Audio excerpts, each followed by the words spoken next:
Ay di ari na nga guys, ako'y galing ng palengke at talagang ako'y may biniling pang ulam. Ay bago ang lahat, ako'y nagtanong muna sa ale. Sabi ko, ate, ay magkano gaho ang inyong gulay? At ako'y bibili. Sabi, aba ay ining daw, ay kayo naman na. Ay sabi sa akin, ay aring gulay ay 10 piso lang balot. At talagang aring naka 10 din. Aba yan, tawag mo sa akin, ining, tas nung ako'y magbabayad. Ay, sabi ko, ari ho ang aking bayad. Eh di sabi sa akin, ay ari ang sukli mo ining. Ay talagang ginawa kong babae. Kainaman ha. Ay kainaman ha. Ay talagang sala sa madam, sala sa ate. Ay ining naman ngayon. Ay kainaman ha.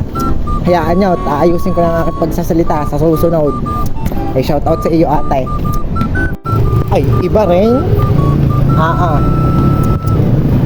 Grabe. Ay laro.